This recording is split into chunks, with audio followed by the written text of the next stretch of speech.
Salam Sang Raja. Bab 1. Aku adalah Raja. Bahaya. Lindungi Raja. Seseorang berteriak seperti ayam yang kehilangan telurnya. Fei mendengar suara itu. Dia memaksa membuka matanya yang mengantuk dan fokus pada benda terang yang terbang ke arahnya. Otak Fei perlahan mengidentifikasi objek itu sebagai panah, yang melaju ke arahnya dengan sangat cepat sehingga udara tampak merobek di depannya. Sial, apa yang terjadi? Bajingan mana yang menembaki aku? Fei segera takut bangun. Dengan semua rambut di tubuhnya berdiri di ujungnya. Namun, panah itu mengenai dia sebelum dia bisa bereaksi. Bang! Anak panah itu menempel di helmnya. Panah belum menembus tetapi telah mengguncang helm. Membingungkan Fei. Fei merasa telinganya berdering. Langit dan tanah berputar, dan bintang-bintang berputar di depan matanya. Tubuhnya terlempar ke belakang, seperti boneka Barbie yang diterbangkan oleh senapan. Ah! Sial! Dia berteriak kesakitan saat dia merasakan tubuhnya terbang ke udara. Ya Tuhan! Raja terluka. Ayo bantu. Tentara, tangkap Raja. Andi, kenapa kamu masih berdiri di sana? Tangkap para imam dan penyihir. Hei! Bajingan itu di sana mencoba memasuki kastil lagi. Seorang tentara menunjuk tentara berpakaian hitam yang mengelilingi kastil. Brengsek. Sialan. Seseorang memberitahu aku mengapa mereka memiliki tangga pengepungan. Pemanah siap. Tembak. Fei mendengar perintah yang diteriakkan dan langkah kaki yang kacau saat dia masih mengudara. Dia bingung. Raja, penyihir, imam, pemanah, pengepungan. Di mana ini? Apakah ini di tengah-tengah syuting film? Apa yang sedang terjadi? Segera, dia merasakan tubuhnya bertabrakan dengan lantai batu yang dingin. Bokongnya melakukan kontak dengan tanah yang kokoh terlebih dahulu sebelum kepala helmnya menabrak dinding. Ada lebih banyak bintang menari di depan matanya. Saat suara-suara semakin keras di sekelilingnya, pikirannya perlahan-lahan menjadi gelap. Raja apa? Kenapa rasanya mereka membicarakanku? Persetan. Siapa yang peduli tentang raja atau ratu? Kalian lebih baik jangan biarkan aku tahu siapa yang menembakkan panah itu. Atau aku akan membunuh orang itu. Pikir Fei samar-samar. Kepalanya hampir tertusuk panah ketika dia baru saja bangun. Dia sangat takut namun marah pada saat yang sama, jadi dia tidak bisa menahan sumpah serapah. Tiba-tiba, sensasi rasa sakit membanjiri seluruh tubuhnya. Dia pingsan di lantai, seperti anjing yang makan 1 ton coklat, tersedak beberapa kali dan pingsan. Tidak tahu berapa lama, Fei bangun untuk kedua kalinya. Kepalanya terasa lamban dan dia hanya bisa samar-samar merasakan lingkungannya. Dia merasa seperti sedang berbaring di awan yang lembut, tetapi ketika dia mencoba bergerak, rasa sakit dan sakit yang tajam menyatakan keengganan tubuhnya untuk bergerak. Kepalanya masih berat seolah seseorang telah memukulnya dengan tongkat. Dia juga tidak bisa membuka matanya. Yang bisa dia kumpulkan hanyalah 2 suara wanita yang berbisik di sekelilingnya. Angela, kamu sangat konyol. Aku tidak akan terlalu peduli tentang dia jika aku jadi kamu. Jika dia mati, kamu akan dengan mudah memiliki segalanya di kerajaan Chambord dan kamu bahkan tidak harus menikahi orang bodoh ini.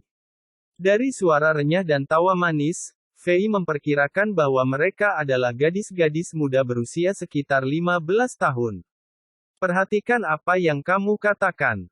Suara lembut lain menyela dengan sedikit marah.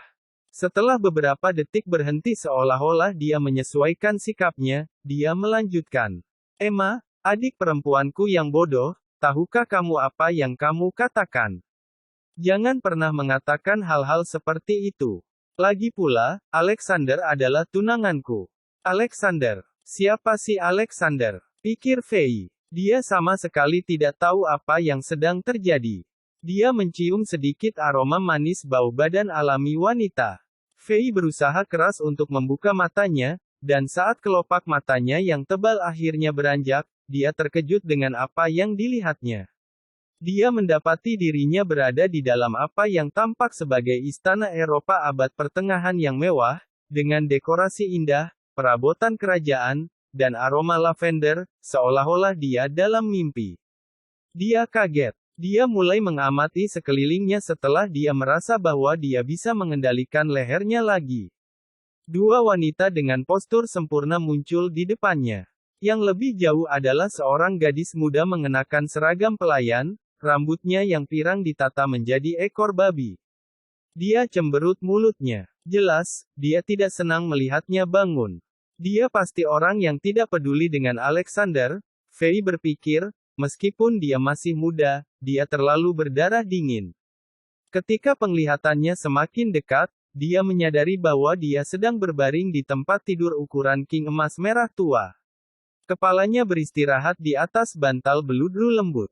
Seorang gadis cantik duduk di sisi tempat tidur dengan kekhawatiran tertulis di wajahnya. Rambut hitamnya yang halus seperti awan gelap yang diikat dengan tali ungu. Kulitnya lebih pucat daripada salju dan lebih halus dari es. Rok tunik valet mengangkat lekuk tubuhnya, membuatnya tampak seperti dewi yang sebagian besar pria akan impikan untuk dilihat. Dia sempurna. Fei batuk dengan sengaja untuk mendapatkan perhatian mereka. Kamu terjaga. Angela membungkuk. Ekspresinya dengan cepat menjadi kejutan dan kebahagiaan.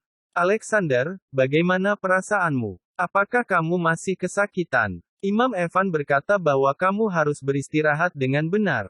Apa yang terjadi? Fei tidak tahu harus berkata apa. Tepat setelah dia mengatakannya, dia terkejut.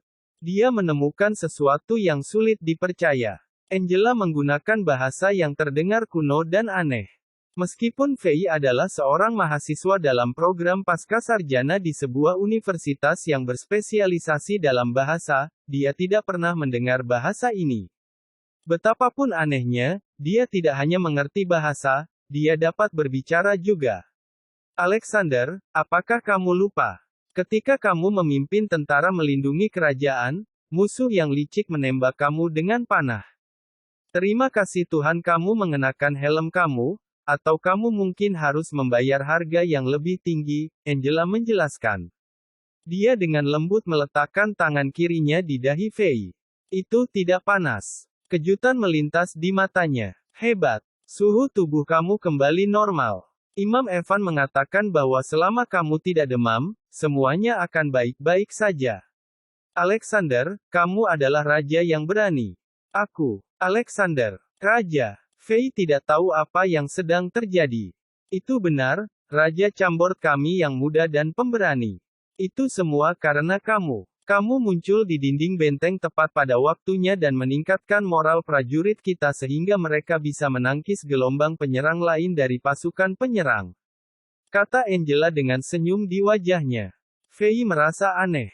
Untuk beberapa alasan, dia merasa seperti nada suara gadis itu seperti guru taman kanak-kanak yang berusaha menghibur anak yang menangis. Dia bukan raja yang berani. Emma, gadis berambut pirang berkata dengan nada permusuhan. Jika bukan karena permintaan Jenderal Bizer yang berulang kali, apakah Alexander akan pergi ke sana secara sukarela? Aku ingat bahwa dia hampir pipis di celananya ketika dia mengenakan baju besinya. Meningkatkan moral. Jika melihat raja tertembak dari dinding pertahanan seperti orang tolol begitu dia naik ke sana dianggap meningkatkan moral, maka aku kira dia melakukannya. Meskipun Fei tidak tahu apakah apa yang dikatakan Emma itu benar atau tidak, dia tidak punya waktu untuk mencari tahu. Pikirannya kacau. Apa-apaan? Bukankah aku dihantam sesuatu di kepala di depan pintu apartemen aku? Lalu ketika aku bangun, aku di kerajaan Chambord yang belum pernah aku dengar dan aku adalah Raja Alexander. Dan gadis cantik di depanku ini adalah tunanganku. Fei memberi dirinya beberapa ketukan pada dahi. Apakah ini sebuah lelucon? Atau apakah aku di alam semesta yang berbeda? Pikir Fei. Ini sepertinya bukan lelucon. Gadis cantik Angela keluar dari dunia ini, siapa yang akan membayarnya untuk mengerjai aku? Dan Emma juga sangat imut. Yang paling penting, aku bisa mengerti dan berbicara bahasa kuno yang aneh yang belum pernah kudengar ini. Fei dengan cepat menganalisis situasinya. Bersambung.